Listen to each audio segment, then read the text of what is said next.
যেভাবে চারিদিকে বেছে বেছে হিন্দু বিধর্মী মুর্শিদাবাদে আপনি দেখলেন বেছে বেছে হিন্দু বাড়িগুলোকে আগুন লাগানো হলো, দুজনকে নিহত করা হলো, বাবা পুত্রকে। এই যে অবস্থা চলছে এটা পুরোপুরি মমতা ব্যানার্জির সরকারের উস্কানিতে চলছে। কারণ তালাক বিল নিয়ে বিল নিয়ে এই মমতা ব্যানার্জি উস্কে দিয়েছে সমস্ত মানুষের। আর যে কারণে মুসলিম মৌলবাদীরা আজকে রাস্তায় নেমে মুর্শিদাবাদে যে কাণ্ড ঘটালো আমরা এর অধিকার চাই এবং সাথে সাথে বাংলাদেশে যেভাবে হিন্দু নির্যাতন চলছে তারও আমরা বিরুদ্ধে আমরা সোচ্চার হয়েছি। এছাড়াও কাশ্মীরের বুকে যেভাবে বেছে বেছে হিন্দুদের হত্যা করা হলো এটাকে কোনোভাবেই সহ্য করা যায় না। অতএব বাকি সব পার্টি ভোটের জন্য চুপ করে থাকতে পারে, ঘোমটা দিয়ে বসে থাকতে পারে, কিন্তু বিজেপি চুপ থাকতে পারবে না। কারণ সত্যের জন্য, সংবিধানের জন্য, ন্যায়ের জন্য বিজেপি লড়াই করে আসছে আর লড়াই করবে।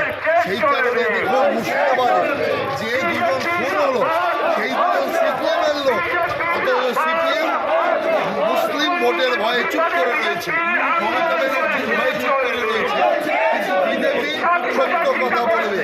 অতএব মুসলিম মৌলবাদ এবং সন্ত্রাসবাদের বিরুদ্ধে বিজেপির আন্দোলন এবং এই সন্ত্রাসবাদকে প্রশ্রয় দিচ্ছে, আশ্রয় দিচ্ছে মমতা ব্যানার্জি।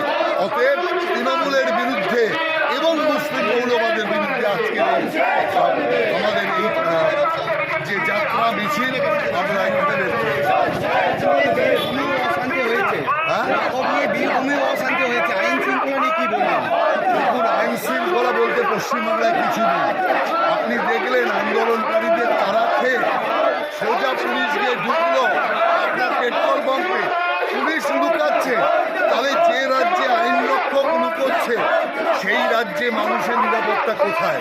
তার কারণ হচ্ছে পুলিশের ওপর মমতা ব্যানার্জির অর্ডার আছে। মুসলমানদের আন্দোলনে কিছু করা যাবে না, মুসলমানদের আন্দোলনে লাঠি চালানো যাবে না। আর যে কারণের জন্য এই জিনিস হচ্ছে সেই কারণে আমি পরিষ্কার মনে করি এই যে অবস্থা চলছে এই অবস্থার জন্য মমতা ব্যানার্জি দায়ী।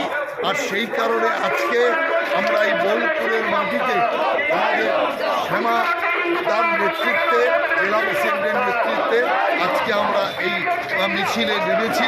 এটা ধিক্কার এবং প্রতিবাদ করছি। কাশ্মীরে যেভাবে বেছে বেছে হিন্দুদেরকে গুলি করে মারা হলো, কিভাবে প্রতিবাদ চাইছেন, কি চাইছেন?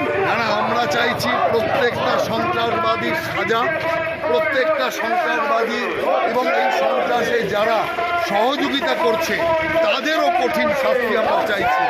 তাহলে পশ্চিমবাংলা এবং ভারতবর্ষের কাশ্মীর প্রান্ত থেকে এই মুসলিম মৌলবাদ এবং সন্ত্রাসবাদীদের সম্পূর্ণ নির্মূল করা যাবে। কাশ্মীর থেকে সন্ত্রাসবাদীরা নির্মূল হয়ে গিয়েছিল, কিন্তু এখন কাশ্মীরে যে সরকার রয়েছে সেই সরকারটা সন্ত্রাসবাদীদের মদতকারী সরকার। অতএব যতদিন পর্যন্ত কেন্দ্রের শাসন ছিল কাশ্মীরে লোকেরা ঘুরতে গিয়েছে, কাশ্মীরে লোকেরা নানান কাজে গিয়েছে, কোনো মানুষের ওপর কোনো হামলা হয়নি। কিন্তু যেই মাত্র ভোট হয়ে কাশ্মীরে নতুন সরকার হলো আর উগ্রপন্থীদের সমর্থক সরকার হলো, সঙ্গে সঙ্গে আপনি দেখুন কাশ্মীরে বেছে বেছে হিন্দুদের ওপর আক্রমণ হচ্ছে।